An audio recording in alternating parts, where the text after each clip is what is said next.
An elderly lady books a tourist route to a planet that no longer exists.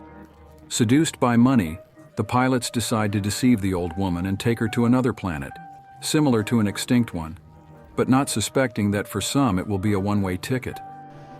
My name is Morphox. One of the company's spaceships conducts a tour of nearby star systems, showing curious tourists unusual clouds above the planet.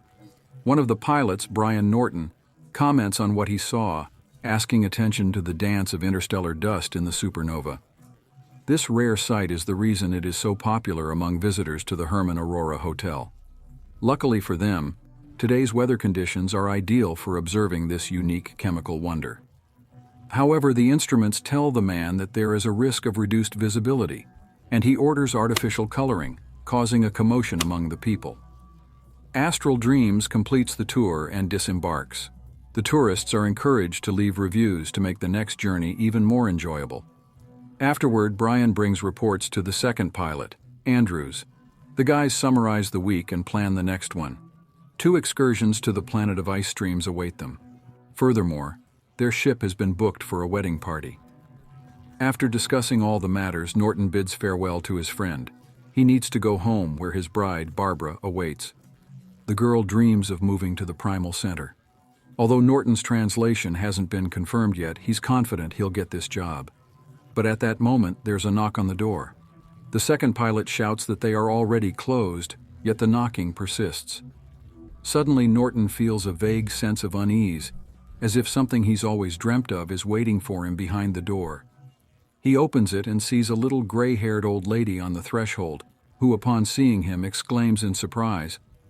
However, before his eyes there's a brief glimpse of a cycling trip. Regaining his senses, he apologizes for the delay and suggests the woman come back next week because they are already closed today. But then, a large shiny robot appears behind her, announcing that Miss Gordon doesn't hear him. The woman introduces herself and says she wants to hire them for a journey, realizing she hadn't heard him. Norton asks the robot to convey to its owner that they are not working until next week, and offers to give her a travel catalog. However, the old lady continues speaking and asks them to take her to Earth. The second pilot gets tired of this conversation and joins the woman. He tries to usher her out, suggesting that she spend the night in a hotel, but Norton names the destination, Irma Gordon, the planet Earth. Andrews is bewildered, but the robot informs that Miss Gordon made a journey from Riga 2, which is very far away. She wants to rent a ship that will take her to Earth. Andrews tries to explain that they cannot take a passenger to a place that doesn't exist because Earth perished long ago and no one travels there. However, the robot continues its story. Miss Gordon is 342 years old, personally leading a ship here from Riga 2, and is ready to pay 2,000 positives in cash for the flight. Hearing the sum, the pilots freeze. It's an enormous amount of money. They rush to the information terminal to find where this planet was. It provides data that Earth was inhabited until 2451, when the solar fire occurred, engulfing the planet in a cloud of solar gas, resulting in the demise of all life on its surface. Andrews confirms that the planet is currently uninhabitable and asks his ship's AI to find a similar planet nearby. Soon, they locate a system 3 days away that resembles a solar system with 9 planets. However, the sun is blue, and the Earth prototype is not blue but gray. Realizing his friend's intentions, Norton refuses to participate in fraud. But Andrews entices him, suggesting that the money will solve all his relocation problems, and the old lady will simply see the planet as Earth, fulfilling her dream. After this, they will return home peacefully.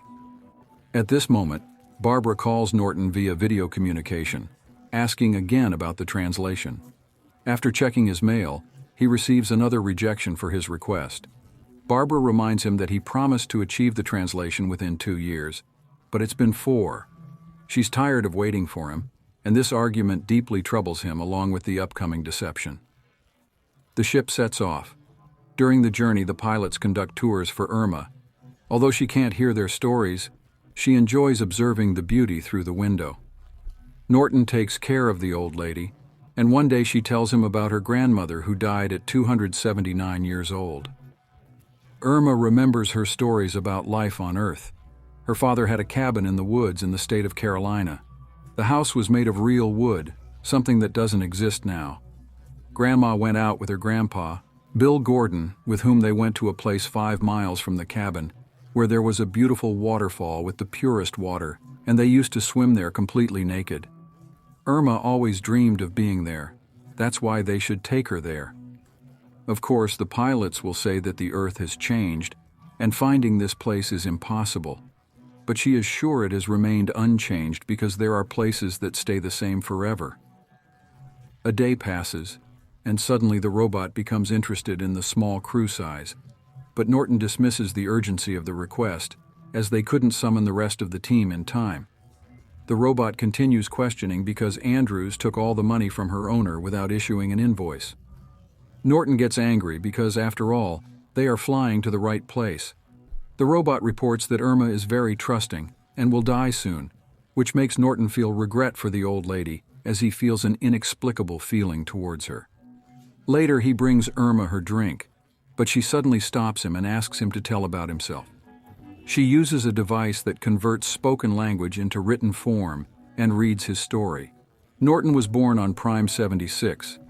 It's a very beautiful place. Carolina Norton helps a woman and tells her that in childhood he wanted to travel around all galaxies, but now there are no more mysteries. Irma contradicts him because people believe that there is an explanation for everything. But the human soul is always a secret. She lets the robot go and suddenly starts communicating directly with a guy without any device. She kisses him and shows him photos of her grandparents. Norton is amazed. He and Bill Gordon look like twins, so Irma screamed when she first saw him, as she had been dreaming about him her whole life. Norton goes to the cabin and connects with Barbara. Suddenly, he says he doesn't want to move, puzzling her with a question if she ever dreamt about him.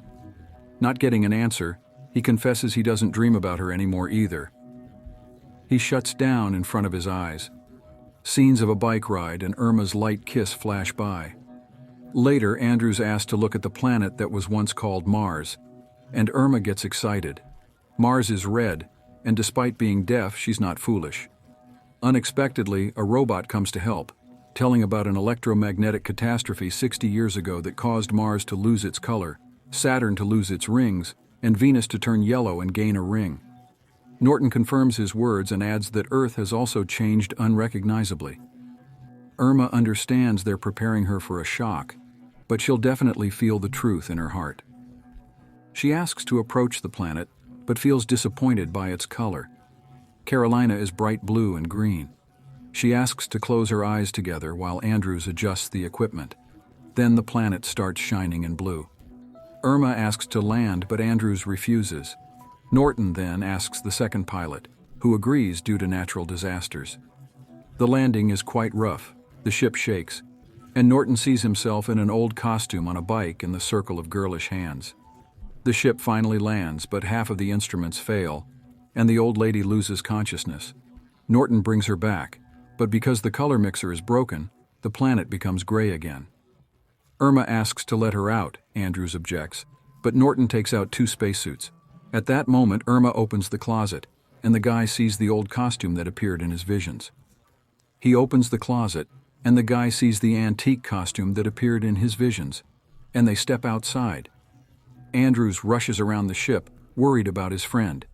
He suspects that the robot knows the truth, but then suddenly says that everyone has their own truth.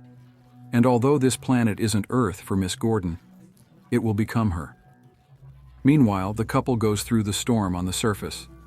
Andrews, seeing the oxygen in their suits depleting, screams in despair that this isn't Earth and begs them to return. But the woman doesn't hear him. The pilot swears out of desperation, while Norton's friend hears something similar to birdsong.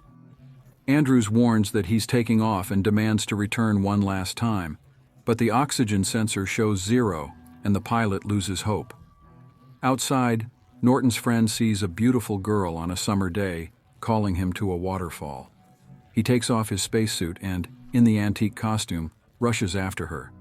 He sees the naked girl entering the water and diving in. She kisses him and says she knew everything would work out for them.